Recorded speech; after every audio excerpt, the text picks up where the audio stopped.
আসসালামু আলাইকুম, welcome back to Mehris mom kitchen. কেমন আছেন সবাই? আশা করি ভালো আছেন। আল্লাহর অশেষ রহমতে আমিও ভালো আছি।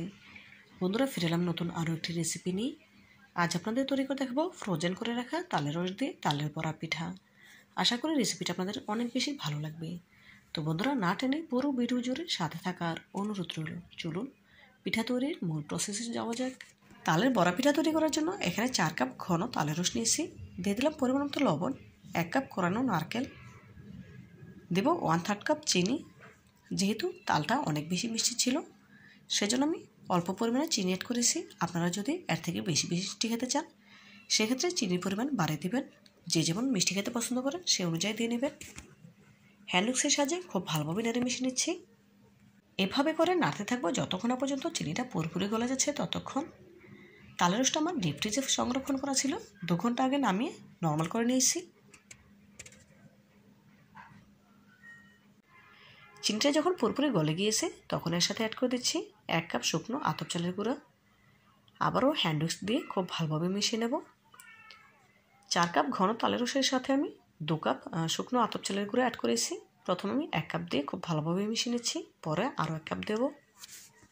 তো বন্ধুরা, যারা আমার ভিডিওটি ইউটিউব থেকে দেখছেন প্লিজ ভিডিওটিতে লাইক দিয়ে চ্যানেলটি সাবস্ক্রাইব করে দেবেন, এবং যারা ফেসবুক থেকে দেখছেন তারা লাইক দিয়ে পেজটিতে ফলো দিয়ে দেবেন। এতে করে আমি যখন কোনো নতুন রেসিপি আপলোড করবো সবার আগে আপনার কাছে পৌঁছে যাবে।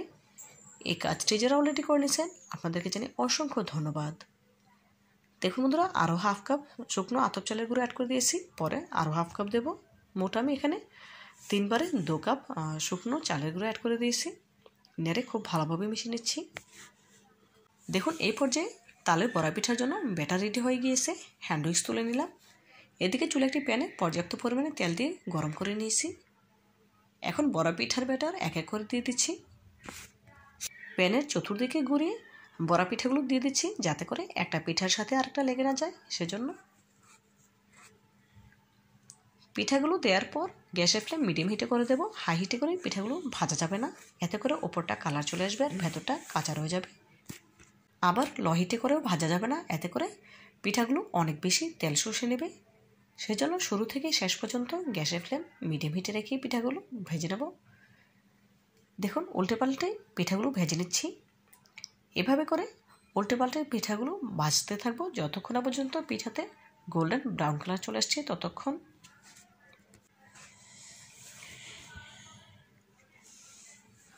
দেখুন বন্ধুরা, এই পর্যায়ে পিঠার কালার কিন্তু অনেকটাই চেঞ্জ হয়ে এসেছে, দেখে বুঝতে পারছেন। আবারও পিঠাগুলো উল্টে নিচ্ছি।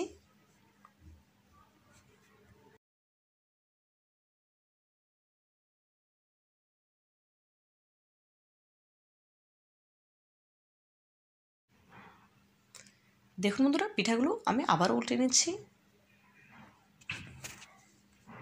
এই পর্যায়ে পিঠাতে সেই কাঙ্ক্ষিত কালার চলে এসেছে, দেখে বুঝতে পারছেন। পিঠাগুলো গোল্ডেন ব্রাউন কালার করে ভাজা হয়ে গিয়েছে। এখন একটি স্ট্রেনারে তুলে তেলটা সেঁকে নিতে হবে। দেখুন একটি স্ট্রেনারে তুলে নিচ্ছি।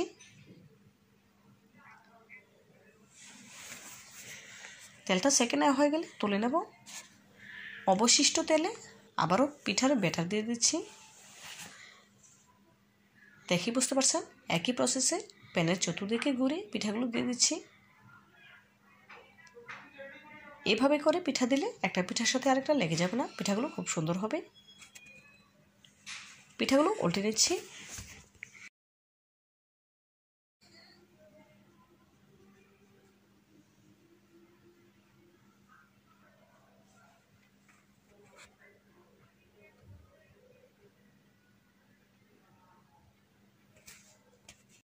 দেখুন পিঠাতে গোল্ডেন ব্রাউন কালার চলে এসেছে, দেখে বোঝা যাচ্ছে।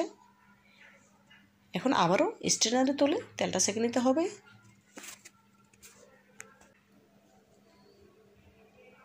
স্ট্রেনারে পিঠাগুলো তুলে নিয়েছি।